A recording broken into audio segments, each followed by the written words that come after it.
에볼라 공포가 국경을 넘어 번지는 가운데 특히 내일부터 부산에서 국제전기통신연합 ITU 전권회의가 열립니다.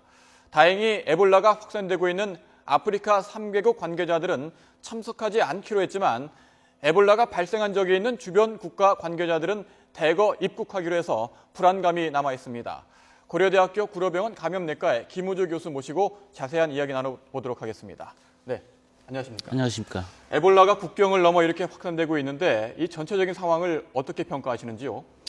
에볼라는 1976년 아프리카 자일의 열대 밀림에서 시작해서 그동안 40여 년 동안 20여 차례 유행이 있었지만 해외 토픽감 정도로 간과됐습니다. 이번에 이제 아프리카 이해 대륙으로 확산되면서 문제가 되고 있는데요. 이제 지난 3월 서부 아프리카 기니에서 시작돼서 시에라리온, 라이베리아 3개국은 지금 확산이 계속되고 있고 통제가 안 되고 있습니다. 8월 8일 날 세계보건기구가 이제 국제적인 공중보건 위기 상황이라고 선포한 바가 있고요. 최근에는 이제 아프리카 이해 대륙, 북아메리카의 미국에서 라이베리아 입국자 팀 덩칸이 환자로 발견되고 사망됐고 스페인에서도 간호사가 신부를 치료하는 중에 감염됐습니다. 또 텍사스 장로병원에서 간호사 2명이 감염되는 등 현재 아프리카 이해 대륙으로 확산됐다는 점이 문제고 다음은 아시아 대륙 어느 국가도 될 수 있다는 점, 또한 우리가 미국이라는 선진국이 철저하게 감염 예방이나 검역을 했다고 생각했지만 계속 뚫려서 첫 사망자도 생기고 간호사 2명이 감염됐고 또 치료에 관여했던 간호사는 아무 통제 없이 유람선을 타고 카리브해를 가는 등 이 지금 미국 정부 자체도 상당히 이제 비난을 받고 있는 상황입니다. 마치 영화에서나 보던 상황이 지금 현실로 나타나고 있는데 그럼 여기서 김지선 앵커가 지금까지의 그 에볼라 확산 상황을 정리해 보도록 하겠습니다. 네, 에볼라 바이러스는 지난 40년 전쯤 아프리카, 지금의 콩고 민주공화국인 자이르와 수단에서 처음으로 확인이 됐습니다. 당시 430여 명이 목숨을 잃으면서 위험성이 알려졌습니다. 그 이후에도 에볼라는 아프리카에서 꾸준히 발병해 한 번 퍼지면 수백 명이 감염되고 숨지는 위력을 나타내왔습니다. 그리고 이번 에볼라 확산 사태는 지난해 12월 기니에서 시작이 됐는데요.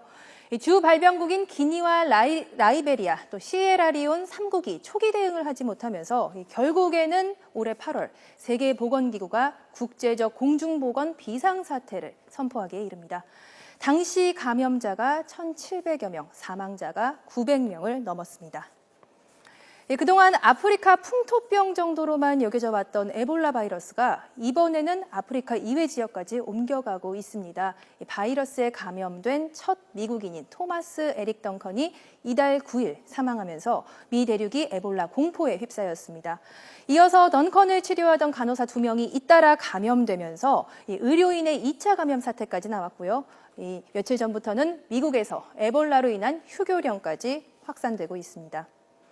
이렇게 확산 일로를 걷는 에볼라, 지난 10일 기준으로 세계보건기구가 집계한 감염자는 9,000명, 사망자는 4,500명에 이릅니다. 네, 정말 심각하군요. 의료 최강국인 미국에서조차 에볼라 방역에 실패하면서 공포감이 더 커지는 것 같습니다. 네, 교수님. 미국이 초기 대응에 실패를 한 걸까요? 왜 이런 일이 발생할까요? 미국이 이제 초기에는 서부 아프리카의 의료봉사관 자국인을 후송해서 잘 치료했습니다. 완치시켰고 거기까지는 잘 됐는데 9월 말 이후에 세 차례의 실수가 있었습니다. 처음에는 이제 라이베리아인 팀 덩칸이 에볼라의 환자에 노출되고 입국한 공항에서 검역으로 걸러내지를 못했습니다. 두 번째는 팀 덩칸이 에볼라 증상이 시작되고 9월 25일 날 병원에 갔을 때 단순 감기로 생각해서 항생제만 처방하고 돌려보냈고 나흘간 많은 수백 명의 다른 지역사회 주민을 만났습니다.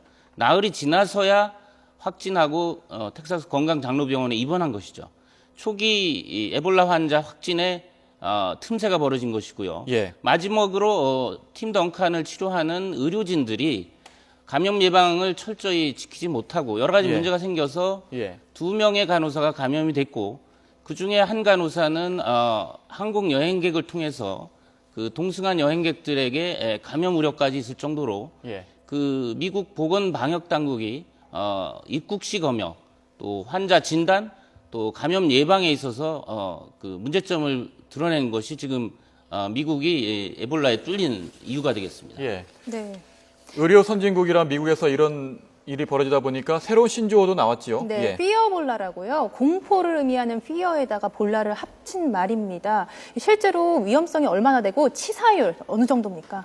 지금 에볼라 바이러스가 치사율이 60 내지 90%인데요. 그 이유는 에볼라 바이러스가 체내에 들어와서 면역 체계를 파괴시켜서 무장해제를 시킵니다. 아. 두 번째는 혈관을 파괴시켜서 출혈을 일으킵니다. 그래서 환자들이 피를 토하고 설사를 하는 등 많은 바이러스를 예. 배출하게 됩니다. 예. 그 에볼라 바이러스의 잠복기는 21일로 알려져 있지 않습니까? 제가 궁금한 점이 잠복기 상태에서는 증상이 나타나지 않는데 이럴 때도 접촉을 하면은 에볼라 바이러스에 걸리는 겁니까? 어떻게 되는 겁니까? 잠복기라 하면은 에볼라 환자와 접촉을 해서 바이러스에 노출되고 증상이 발현되기까지의 그 증상이 없는 기간인데 예. 이 증상이 없는 잠복기에는 감염 우려는 없습니다. 아. 근데 에볼라의 이 잠복기는 짧게는 2일이고 길게는 21일입니다. 네. 3주인데 네. 잠복기가 3주까지 길다는 것이 문제입니다. 그 3주 이내에 다른 나라에 여행 가서 충분히 공항에서 검역에 걸리지 않고 돌아다닐 수가 있는 것이죠. 네, 예. 그래서요. 미국에서는 이 에볼라가 발생한 나라에서 오는 비행기는 입국시키지 말아야 된다 이런 얘기까지 나옵니다. 우리도 사실 남 얘기는 아닌데 어떻게 보십니까? 지금도 미국의 이제 공화당 야당에서는 서부 아프리카 여행을 금지해야 된다 예. 하고 오바마 대통령은 그것이 실익이 없다. 오히려 그 의료 지원도 못하고 그쪽 주민들이 숨겨서 탈출해서 또 입국할 수가 있기 때문에 네. 지금 여행 금지를 할 단계는 아니다라고 지금 얘기하고 있는데 지금 우리나라 상황도 지금 부산의 ITU 정권회의 때문에 많은 이야기들이 있지만 네. 아직까지는 여행 금지까지는 고려할 상황은 아닌 것 같습니다. 예. 네. 말씀하신 대로 부산에서 대규모 국제회의가 내일부터 열리지 않습니까? 이러다 보니까 혹시라도 에볼라 안전지대인 우리나라에도 문제가 생기지 않을까 불안감이 있는 게 사실인데요. 사실 아프리카 3개국에서는 오지 않기로 결정을 했죠. 네, 예. 그렇습니다. 예. 예, 지금 아프리카에서 6개국이 에볼라가 유행하고 있는데 그 중에서도 서부 아프리카 3개국이 가장 에볼라가 만연돼 있고 3개국에서 오는 대표단이 우려가 됐는데 다행히 참가를 취소해서 큰 우려를 좀 예.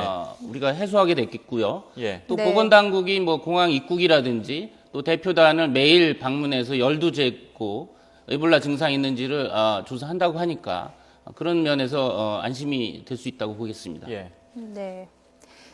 관리 대상 국가 국가는, 그리고 예. 그 관리 대상 국가에서 제외됐지만 나이지리아 같은 경우 과거에는 발생했지만 지금은 문제가 없는 나라. 네. 근데 이런 나라에서는 사실 이번 회의에 참석하거든요. 지금 이제 예. 세네갈하고 나이지리아는 에볼라 환자가 발생을 더 이상 하지 않고 있고 예. 잠복기 21일의 2배인 42일을 지나면 유행이 종식됐다고 보는데 세네갈은 17일 날 유행 종식이 선언이 돼 있고 아. 나이지리아는 20일 내일까지 환자가 없으면 종식이라고 네. WHO가 선언합니다. 그래서 예. 두 나라는 큰 문제가 없을 것으로 생각이 되고 네. 콩고의 경우는 지금 열대 밀림에 국한된 지역사회 전파고 대도시로 확산된 상황이 아니기 때문에 예. 콩고 민주공화국 같은 경우도 우려를 안 하셔도 되겠습니다. 네. 네. 행사를 주최하는 측에서는 환자로 판명이 되면 바로 격리한다. 이렇게 밝혔거든요. 이 충분한 조치라고 보십니까? 지금 대표단 중에 서부 아프리카에서 온 대표단 중에 에볼라 유사 증상이 있으면 의심 환자로 일단 분류해서 네. 격리 조치를 하고 확진 검사를 한 다음에 확진이 아니면 해제해도 되겠죠. 네. 확진인 경우에 이제 에볼라 환자로 해서 집중 치료와 감염 예방과 같은 조치를 하게 됩니다. 예. 사실 뭐 여러 가지 상황이 우려되는 게 사실인데 부산 회의도 그렇고 마지막 질문 짧게 드리겠습니다. 사실 우리가 의료진을 처음으로 파견하기로 했지 않습니까? 외국에서 발생한 이 전염병과 관련해서 의료진을 파견하기로 결정한 건 처음인데 의료진은 문제 없겠습니까? 논란이 있는 게 사실이거든요. 지금 뭐 서부 아프리카에 의료진 파견하시겠다고 대통령께서 발표하셨는데 두 가지가 우리가 고려해야 됩니다. 뭐 인도적 차원, 뭐 국력에 비해서 보내는 거 지금 많은 부분 동의하지만 예. 사전 전제 조건으로 의료진의 안전을 담보해야 됩니다. 뭐 현지에 가서 환자를 보면서 2차 감염으로 의료진이 감염될 수가 있기 때문에 보호장구라든지 여러 가지 감염 예방에 대한 철저한 교육 훈련을 숙지시키고 가야 된다는 점이 첫째고, 두 번째는 만에 하나 한국 의료진이 에볼라에 감염된 경우에 국내로 후송할 거냐, 아니면 현지에서 치료할 거냐, 아니면 미국과 같은 가까운 나라로 갈 거냐, 이런 거에 대한 시나리오와 철저한 준비가 있어야 되겠습니다. 네, 여기까지 듣도록 하겠습니다. 고대 구로병원 감염내과 김우주 교수였습니다. 고맙습니다. 예, 감사합니다.